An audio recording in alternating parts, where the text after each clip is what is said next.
guys, welcome to another video from the Calciomercato. I'm Christian. I'm here with another couple of guests, Andreas and Giordano, who are both Serie A followers as well. Giordano follows Inter, and Andreas follows Juventus. Unfortunately, they're here, but again, we're just talking about Serie A. So we'll get on to our video, which is the losers of the Serie A transfer window.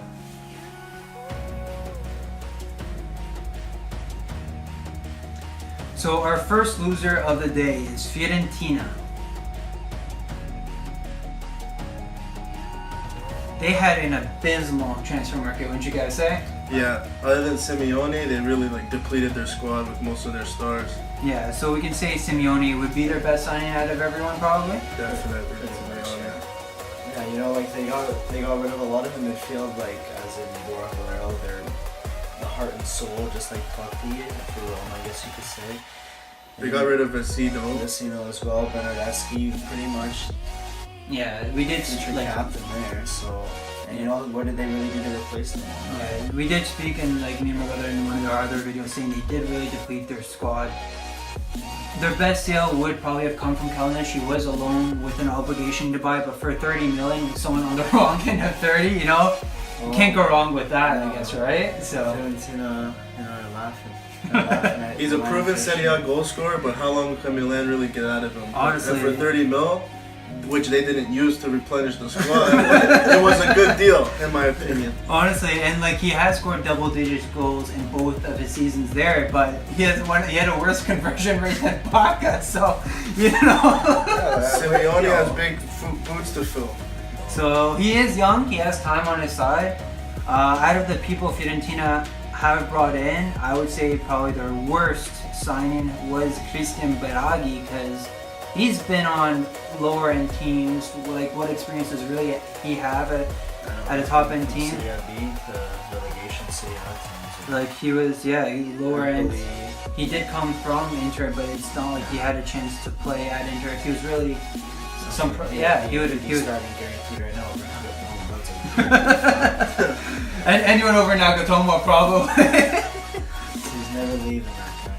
Yeah. So they again just the worst. There were many others, we said. Ilicic left, Vecino. That's right. Gonzalo Rodriguez, who did leave on a free to go back to his hometown. He was also an older player as well. Bernardeschi left to rivals Juve.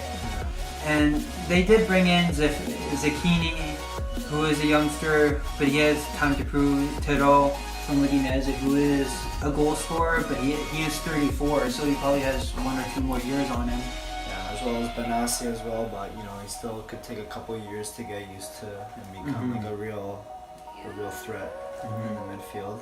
They also don't have depth, so they sold their stars. They bought a couple players in, but to be honest, if Simeone goes down, then they're screwed. Yeah, the main fact is they didn't really replenish their team. Yeah, they didn't buy players to help them make it to Europa League. They just bought, that's what their goal should be is Europa League. But with that team, I just can't see it. They probably there's too many big rivals. There's gonna be Roma now fighting for Europa League because they're not getting Champions League.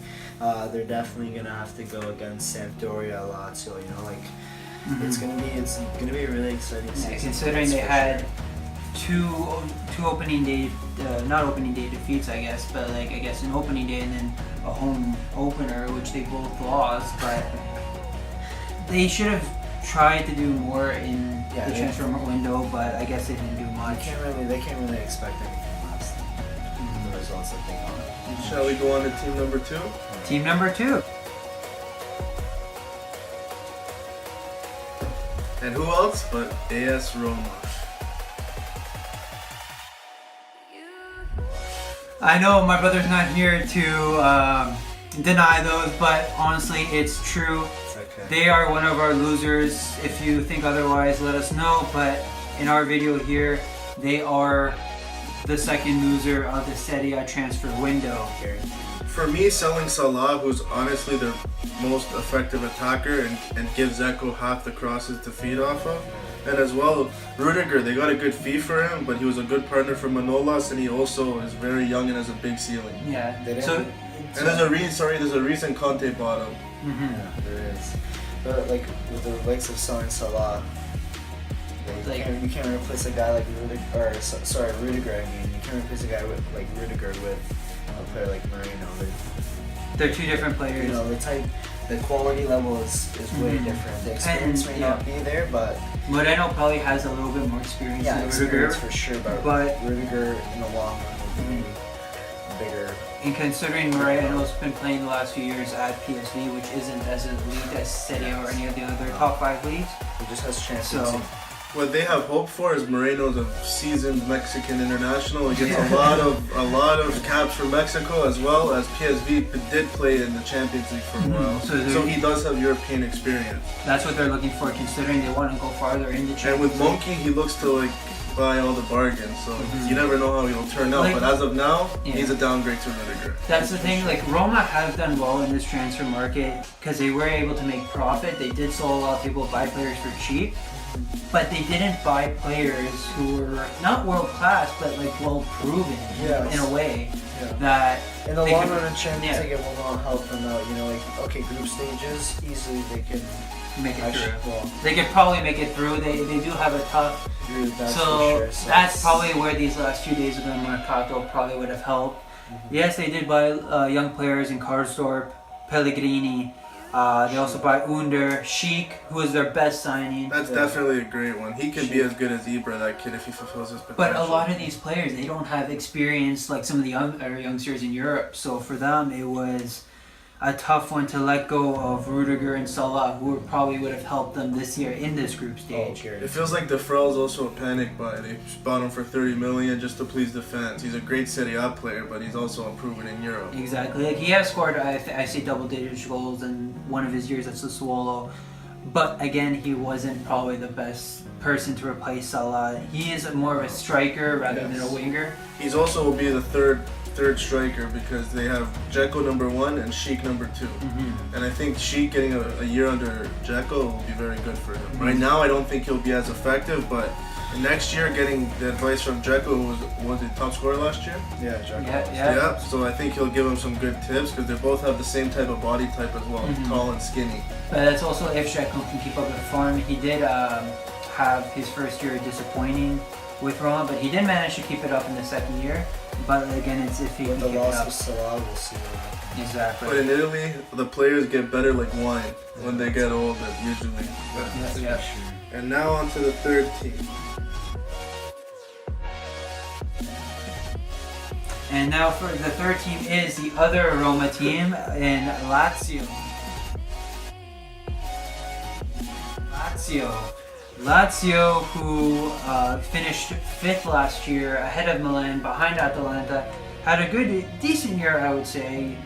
Let's see how well they can do in Europa League. They just recently beat, well, not recently, I guess a couple weeks ago, they did beat Juve in the Supercoppa, which was a good trophy with them. Juve doesn't get another trophy to their belt, but they didn't do much to really reinforce their team, in our opinion. They did well to keep Milinkovic-Savic, who's one of the brightest prospects in Europe, and looks like he started a very good start to the season. There's always Felipe Anderson. Yes. Felipe Anderson's another one that was wonderful. They did keep, but he did have a really good year a couple years ago. Last season he was on and off. It was more Keita Balde who was their star player. He was, again, though, even though he was one of their better players last year, he was probably their best sale, considering in the locker room it was gone. His attitude with the president wasn't all there, so it was either he was going to Juventus next summer for free, or luckily they got actually 30 million for And it's from Monaco, so they don't have to face him unless they make it back in the Champions League. And considering, they don't have to play him in the rivals, they managed to get most out of him, how much teams were willing to spend, because I doubt Juve were trying to get, I believe there's 20 plus 5 million bonuses, so not really close to what Monaco were offering. So they also lost their captain Biglia, who was the heart of their midfield. They just strengthened Milan. That I would say is probably the worst signing for Lazio. Or worst sale, you mean? Worst sale. Just like Fiorentina and Borja Valero, he was their quarterback. He kept the midfield perfect. He would sweep up all the stuff. All the midfield right there. So it'll be tough. They did buy Lucas Leiva, but We'll see how well he does at Lazio. He was a broken man, you could say, at Liverpool. So He's just not what he used to be. Mhm. You know, So I we'll guess for 5 was it? Or what, was it on a free? uh, Really? Leva about 5 to 8 mil, which was a decent bargain for how much he is. He was a Liverpool squad player, which was like, but to replace Biglia, he can do a similar role, but not. It won't be as effective. They Definitely could- won't be yeah, as effective. They could have probably gotten someone younger, maybe from another European team or another Serie A team. We'll see. But again, it's tough to say. It's harder to say how these teams will do at least until January. But we'll see. They do have the Europa League to contend with, and let's see if they have the depth to compete. So those are our losers that we mentioned. If you guys agree with them, let us know. Or if you guys disagree, again, let us know. We also have some dishonorable mentions. We'll start with Genoa first. First off, they sold Simeone, who was definitely their best player. They did manage to replace him with Papadula, but he had a decent season coming off the bench. But he's also much older than Simeone, so that he will be missed. They brought in Bertolacci, who's been rough with Milan.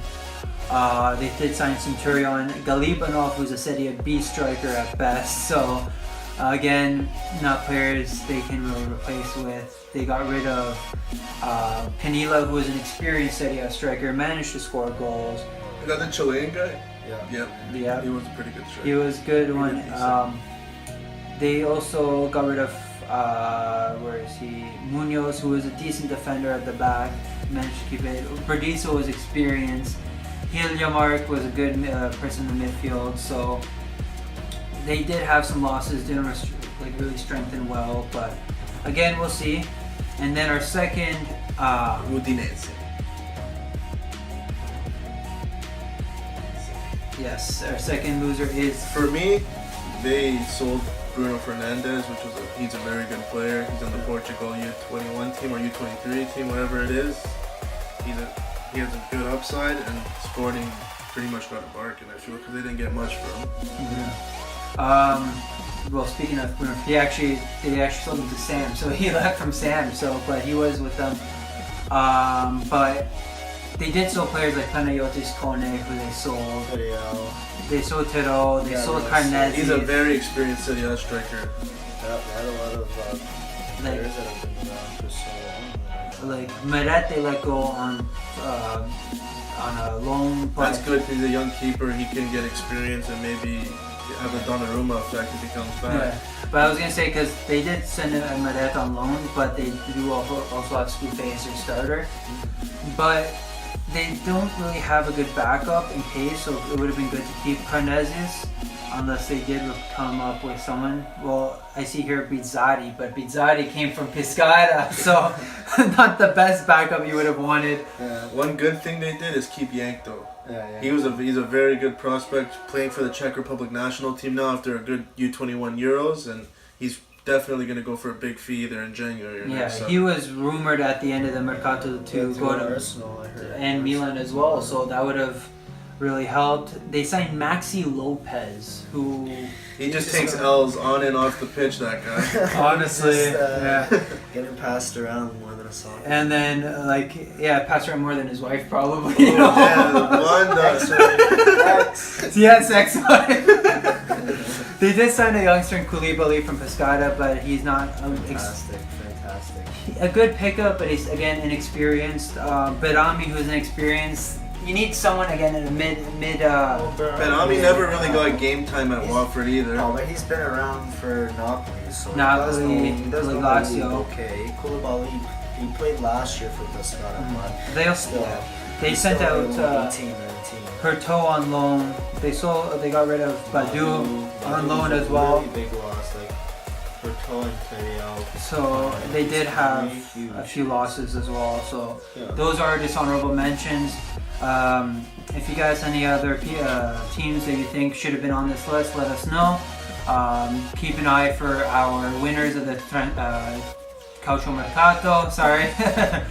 But if you let us know who you guys think should have been on this list, comment below. If you guys want more content, follow us on Twitter, Calcio_Bros.